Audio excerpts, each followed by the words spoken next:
Hey folks, I just wanted to shoot another quick video today and show you the follow-up to another area with Cogon grass. Previous video I posted today, we talked about the Cogon grass. This is an area that's a little further along, and so what we did in this whole section right here is we had 3 big sows. We had them in here for a while, and then we had cut all the lower limbs after we had moved the sows out, and then we seeded the whole thing with beans. And this is actually, I think this is the second or third time that the cattle have been in here since the sows have been out. And so the only thing that we haven't done in here is we have not thrown a round bale of hay though, because we weren't feeding hay then. And so this is one of the beans that's left. It actually survived the frost that we've had. You can kind of see it, some of the beans over here are pretty burnt up, but the cattle are going to go through and eat them up. So that's what the frost did to the beans. But we got the cattle in here, they'll clean them up. They were protected from the frost because of the tree canopy. Anyway, so we'll have the cattle in here doing their thing. And then on this other side, we had just moved the 3 sows out. So you can see that we've got exposed dirt here. And then what I'm doing right now is dropping a bunch of stuff with the chainsaw. So we thinned out a bunch of the trees in here. We also cut all the lower branches so we can walk underneath all the trees to kind of service the area. So now this whole section is opened up. We've got airflow in here. We've got sunlight in here. And then now we need to do is start seeding it because we've got all this exposed dirt. So we're going to come in here with the hand seeder, with the Earthway hand seeder, and then throw out some rye, oats, something to that effect, some lesser expensive type cover crops.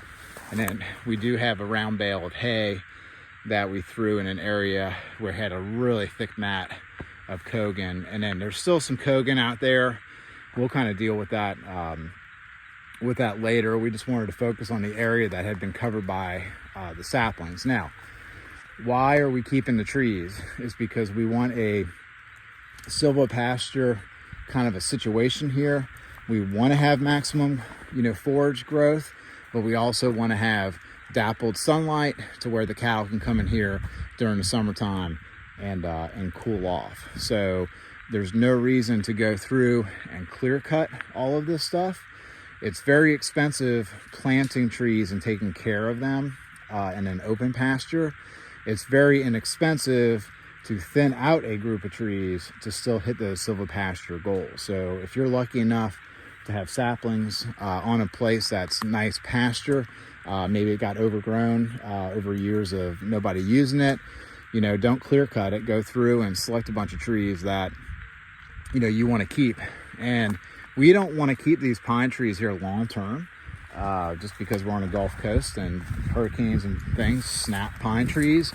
So we're going to use what we have for now, and then we can slowly start incorporating some specific plantings like live oak and maybe some other oaks. Like this is a water oak that we left here.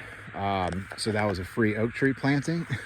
So we're going to leave that dude, and then we opened up the area to where that tree is going to start thriving. And so we've got, I think we had, let's see, 1, 2, 3, 4 oak tree saplings in here that we left. And so so that's got a dollar value on it for us.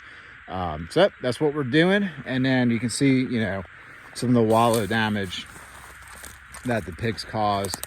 But what we'll do is that we'll throw some compost in there. We'll throw a round bale in there in that area next time we're through here with hay in a couple of weeks. And so we'll heal that spot up. I'm not worried about it at all. So that's what we're doing. We're chopping and dropping, developing the silvopasture out of an area that was flooded with invasive Cogon grass and was overgrown with pine saplings. Y'all have a good one.